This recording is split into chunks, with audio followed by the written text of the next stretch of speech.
السلام علیکم ورحمۃ اللہ وبرکاتہ۔ بسم اللہ والحمد للہ والصلاة والسلام علی سیدنا و مولانا رسول اللہ وعلی آلہ ومن والا۔ اللہم صلی علی سیدنا و مولانا محمد وعلی آل سیدنا و مولانا محمد وبارک وسلم۔ ناظرین و سامعین کرام، میں آج سے درس اربعین نبوی کا آغاز کر رہا ہوں۔ امام نووی رحمۃ اللہ تعالی علیہ کی لکھی ہوئی یہ حدیث کی ایک مختصر سی کتاب ہے۔ اربعین کہتے ہیں 40 کو، اربعین نووی کی مطلب یہ ہے کہ جو امام نووی رحمۃ اللہ علیہ نے 40 احادیث کو جمع کیا ہے، اسی اعتبار سے ان کی طرف نسبت کرتے ہوئے اربعین نووی، امام نووی کی اربعین کہتے ہیں۔ آپ کا پورا نام جو ذکر کیا گیا ہے کتب میں جو معروف ہے وہ میں آپ کے سامنے آپ کا نام عرض کر دیتا ہوں۔ امام زکریا یحییٰ بن شرف النووی آپ کا یہ پورا نام ہے، اور بعض کتب میں یہ بھی لکھا گیا، علماء تحریر فرماتے ہیں کہ آپ محی الدین کے لقب سے، یعنی محی الدین ایک ٹائٹل تھا آپ کا، اس سے بھی آپ جو ہے زیادہ مشہور ہوئے ہیں۔ تو اب میں بلا کسی تاخیر حدیث پاک کی طرف آتا ہوں۔ جو پہلی حدیث آپ نے اپنی اس کتاب میں نقل کی ہے وہ حدیث بخاری شریف کی بھی پہلی حدیث ہے۔ امام بخاری رحمہ اللہ نے اپنی بخاری شریف کی جو ابتدا کی ہے، آپ نے بھی یہی حدیث کو ابتدا میں شروع میں لایا، یہیں سے آغاز آپ نے فرمایا ہے، اور اسی طرح امام نووی رحمۃ اللہ علیہ نے بھی اپنی اس کتاب کا آغاز اسی حدیث مبارک سے فرمایا ہے۔ پہلی حدیث کیا ہے، سماعت فرما لیجئے۔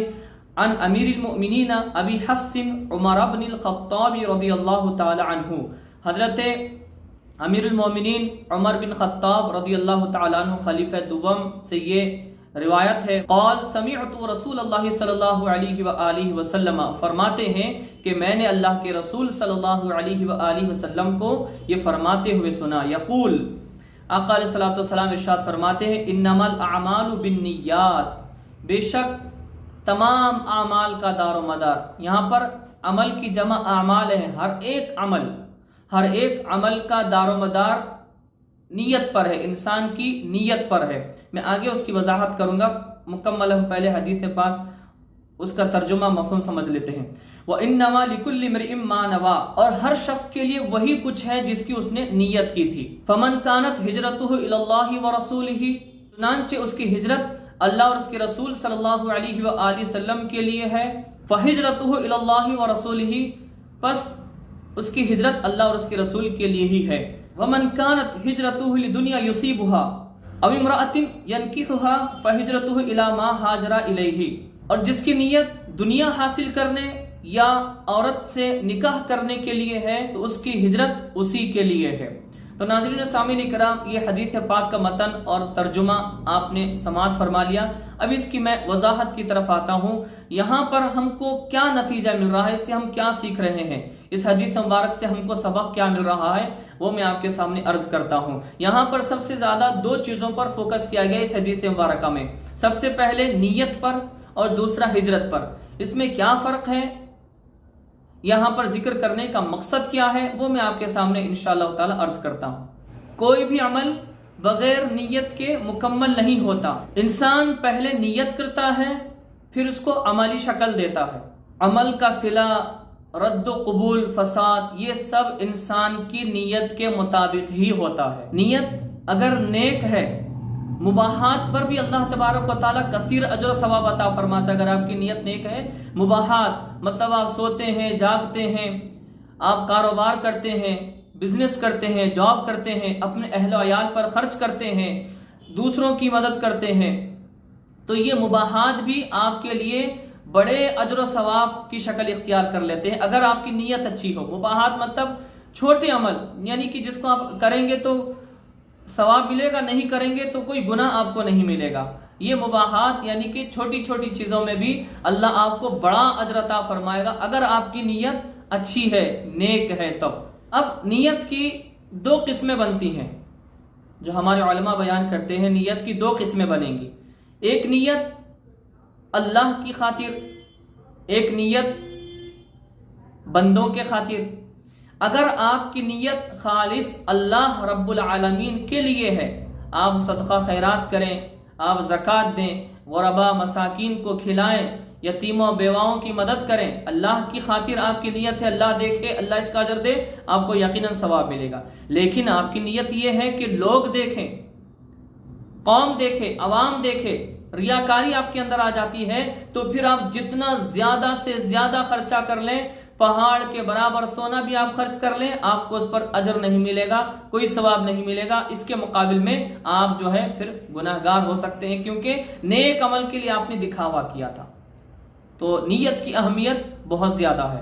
اب ایک اور خاص بات یاد رکھ لیجئے، نیت کا تعلق، نیت کا مقام دل ہے، دل سے نیت ہوتی ہے، کیونکہ اللہ رب العالمین دل کے حال کو خوب جانتا ہے، لہٰذا نیت کو زبان سے کہنے کی ضرورت نہیں ہے۔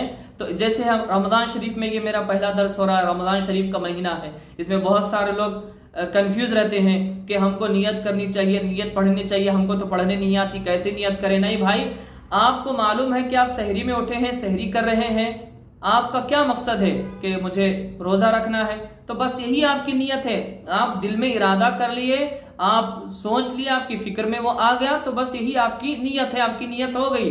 دل کے ارادے قلب کا نام، دل کے ارادے کا نام یہ نیت ہے، وہ دل سے ہوتا ہے، زبان سے آپ کو ادا کرنے کی ضرورت نہیں ہے۔ اب ہم آ جاتے ہیں ہجرت کی طرف، کیونکہ ہجرت کا بھی یہاں پر ذکر کیا گیا ہے۔ ہجرت کا مطلب پہلے یہ ہوتا ہے چھوڑنا، لفظی معنی اس کا ہو گیا چھوڑنا، ایک جگہ کو چھوڑ کر دوسری جگہ چلے جانا، اس کو ہجرت کہا جاتا ہے۔ اب دیکھیں ہمارے آقا صلی اللہ علیہ وسلم کی ہم سیرت بھی پڑھتے ہیں، سیرت مبارکہ میں کیا معلوم ہوتا ہے کہ آقا علیہ الصلوۃ والسلام مکۃ المکرمہ سے ہجرت فرما کر مدینۃ المنورہ تشریف لے گئے، وہاں پر آپ قیام فرمائے اور وہیں پر آپ کا وصال بابرکت ہوا، وہیں پر آپ کی مزار پر انوار موجود ہے، تو مکہ چھوڑ کر آپ مدینۃ المنورہ چلے گئے۔ تو کوئی شخص ہجرت کرتا ہے اللہ اور اس کے رسول کے لیے، اس کا یہ مطلب ہوا کہ وہ تبلیغ کرے، لوگوں کو دین کی دعوت دے، لوگوں کو قرآن سکھائے، لوگوں کو قرآن کی تعلیم دے، احادیث سکھائے، احادیث کی تعلیم دے، شریعت کا پابند کرے، سنتیں سکھائے، برائیوں سے بچائے، نیکی کی طرف لائے، وہ اس نیت سے نکلتا ہے، تو یہ ہجرت ہو گئی اللہ اور اس کے رسول کے لیے۔ اور اگر اس کی ہجرت ہے دنیا کمانے کے لیے، ہجرت نیت پہ بھی ثواب ہے اور ہجرت کرنے پہ بھی ثواب ہے، اجر ہے، لیکن نیت اگر بری ہے تو برا اجر ملے گا، ہجرت اگر بری ہے تو بری ہجرت پہ بھی آپ کو جو ہے گناہ لکھا جائے گا، آپ گنہگار ہو سکتے ہیں۔ اب یہ ہو گئی، اب دنیا حاصل کرنے کے لیے ہجرت، اگر آپ کی نیت ہے کہ میں نیکی کے راستے پر رہ کر، خیر کے راستے پر رہ کر، میں حلال طریقے سے مال کماؤں گا، دنیا کماؤں گا، تو آپ کو اس پر ثواب ملے گا۔ اگر آپ سودی راستے سے جائیں گے، حرام اور ناجائز راستے سے کمانا چاہیں گے، آپ گنہگار ہو جائیں گے۔ اگر آپ کی نیت ہے، ہجرت کیے ہیں آپ کہ ایک لڑکی سے آپ نکاح کریں گے، شادی کریں گے، آپ کی ہجرت نیک ہے، تو آپ کو اس پر بھی ثواب ملے گا، لیکن آپ کی نیت صرف خواہشات نفس کے لیے ہے تو پھر آپ اس پر جو ہے یہ ہجرت آپ کی ناقابل قبول ہوگی، آپ گنہگار ہو سکتے ہیں۔ اسی طرح حدیث پاک میں آقا صلی اللہ علیہ وسلم نے ارشاد فرمایا، ہجرت کرنے والے کو مہاجر کہا جاتا ہے، ان کے تعلق سے بیان کیا گیا ہے، مہاجر من حجر ما نہى اللہ عنہ، اور مہاجر وہ ہے ان چیزوں کو چھوڑ دے، چھوڑنے والا، مہاجر مطلب چھوڑنے والا، ان چیزوں کو چھوڑ دے جن کو اللہ تعالیٰ نے منع فرمایا ہے، یعنی کہ اللہ تعالیٰ نے جن چیزوں کو حرام ناجائز کر دیا، جن چیزوں کے قریب جانے سے بھی اللہ تعالیٰ نے منع فرما دیا، جن چیزوں کو چھوڑنے کے لیے اللہ نے فرما دیا، ان چیزوں کو چھوڑ دینا، ان چیزوں سے رک جانا، اس کو مہاجر کہا جاتا ہے۔ تو یاد رکھیں کہ ہمارے لیے کہیں دوسری جگہ، اب ہم کہیں اور دوسری جگہ جانے والے نہیں ہیں۔ اب ہجرت کے، مہاجر کے کئی معنی آتے ہیں، جیسے میں نے آپ کو بیان کیا ہے۔ آپ کی ہجرت یہ بھی ہے کہ قرآن کریم آپ پڑھیں، احادیث پڑھیں، ان میں جن جن چیزوں سے منع کیا گیا ہے ان چیزوں سے آپ باز رہیں، آپ ان سے دور ہو جائیں، ان چیزوں سے آپ رک جائیں، ان چیزوں کو چھوڑ دیں، حرام ناجائز چیزوں کو چھوڑ دیں، نیکی کے راستے پر آ جائیں، برے راستے کو چھوڑ دیں، برے چیز جو آپ کھاتے پیتے تھے، حرام ناجائز چیزیں، ان سے باز آ جائیں، آپ کو تکلیف دینے والی چیزیں جن کو آپ کھاتے پیتے تھے، سگریٹ، گٹکا، بیڑی وغیرہ، ان چیزوں سے باز آ جائیں۔ یہ سب چیزیں کیا ہے؟ برائیوں کو چھوڑنا اور حرام ناجائز چیزوں کو چھوڑنا جن سے اللہ تعالیٰ نے منع فرمایا ہے۔ تو آپ کہیں ایک دوسرے مقام پر دور چلے جا رہے ہیں پیغام دینے کے لیے، تبلیغ کرنے کے لیے یہ بھی اب آپ کے لیے ضروری نہیں ہے، آپ کچھ چیزوں کو چھوڑ دیتے ہیں جن سے اللہ اور اس کے رسول نے منع کیا صلی اللہ علیہ وسلم، تب بھی آپ مہاجر کہلاتے ہیں۔ یہ چیزیں تھی جو بیان کرنا ضروری تھا، مختصر وضاحت اور تشریح اس حدیث مبارکہ کی۔ امام نووی رحمۃ اللہ تعالی علیہ نے اربعین نووی جو اپنی کتاب، اس میں یہ پہلی حدیث لائے ہیں۔ میں نے اپنے ناقص علم کے اعتبار سے یہ مختصر سی وضاحت آپ کے سامنے کی ہے۔ اللہ رب العالمین ہمیں کہنے سننے سے زیادہ عمل کرنے کی توفیق عطا فرمائے، احادیث کو صحیح معنی میں سمجھانے سمجھنے کی توفیق عطا فرمائے۔ اللہ تعالی ہماری نیتوں کو نیک نیت بنائے اور ہماری ہجرتوں کو نیک ہجرت بنائے۔ اللہ ہم کو اس پر اجر عظیم عطا فرمائے۔ آمین ثم آمین بجاہ النبی سید المرسلین طٰہٰ و یاسین۔